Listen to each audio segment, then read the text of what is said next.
everyone, and welcome to another segment of We Nerd. I am your host, Cassie. Thank you so much for joining us once again on my channel. Today I'm going to talk about why I chose England as the place to be for my master's. So initially, understand, England was not part of my plan. Going abroad was not even in my mindset. I knew that I wanted to go out of New York to study, but I was thinking another state. And I was thinking places like Florida, DC, East Coast, West Coast, so just staying on the East Coast in general. And that was it. That was really what I was doing. So I was applying. I was excited a lot, especially for the programs in DC, but I wasn't entirely, like, my heart wasn't just, okay, this is exactly what's gonna happen. I wasn't. And I was explaining this to a few of my friends, a few of my colleagues and things like that.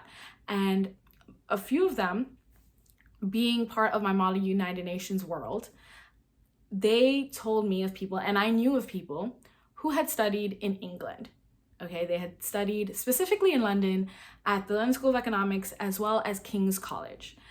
And I was absolutely laughing when they told me, because for the simple fact that I knew these individuals and I knew of their resume. So first of all, I was going in and I was applying to a master's program straight out of undergrad. The individuals who had studied abroad, they had taken some time off after their undergrad experience and gone to work for some impressive institutions like the Department of State, in the office of various senators. I didn't have any. I was a strict undergrad student going straight into a master's program. I didn't take any year off to get any type of work experience or things like that in my particular field.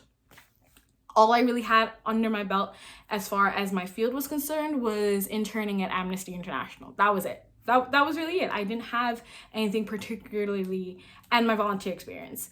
I volunteered at the UN, but I wasn't working at the UN then. So that was really it, more volunteer internship opportunities than anything else. And so I was just laughing in my friend's face. And I was like, I don't know what you think you're on right now. I don't know if you think that this is even normal, but I'm just like, I can't just up and leave my life in New York City and just hop on a plane and go to England. And they're like, why not? Like, what's stopping you? And I'm like, well, first of all, I don't have the money for it. So I thought, like US school applications, you had to pay for UK applications. They're like, no, you don't. You absolutely don't. And I was like, oh, well, I don't have to pay.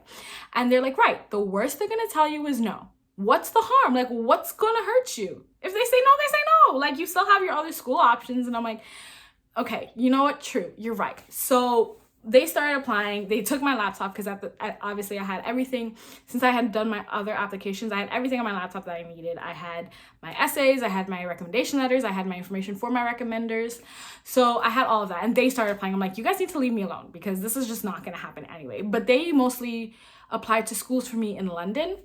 And I was at work the next day and I was like, all right, you know what? Let me just see where this will go. I went out of my way to apply to other schools outside of London, specifically University of York, as well as the University of Nottingham. And I was like, yeah, I'm just gonna do that. And I left it at that. I didn't think twice about it. A few weeks later, I started getting acceptance letters and I was absolutely shocked. I was taken aback. I was like, okay, so this could be a reality. I got something going on here. So I definitely took it to my parents and I was like, hey, like, hi, mom and dad. I applied to some schools in England and they're accepting me. And so at first, I got like the usual, like, oh my God, it's abroad. But then eventually they warmed up to that idea. And my father did prefer that I stayed and stuck to schools in London. The things with the London schools that I got offered admission, but housing wasn't guaranteed. I had to find it myself. And I didn't know London like that. I didn't know where I would go find an apartment. I didn't know how to find an apartment in London at all. Granted, I visited the country a few times. My grandfather, my dad's dad, used to live in London, Greater London, specifically. I'm not entirely sure. But yeah, and so that was it. And I went when I was little. I was like 11 and 12, and unfortunately my grandfather died when I was 15, so I don't know London. So there was no way in the world I could have just been like, yes, I'm gonna accept this and just go.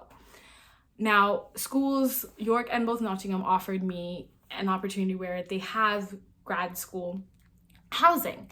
So it was off campus. I have my own apartment. Well, not my own apartment, but it was a shared apartment. I would have roommates, other grad students who also went to the University of Nottingham, which was it was great. It was a great time. And there was an area nearby, a bus stop where you can easily get a bus shuttle that will take you straight to the university campus.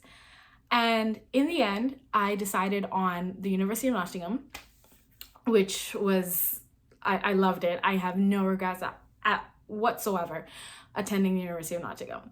And it was such a learning experience. So that was the first time I was living out of New York City by myself, and it was in the Midlands of England.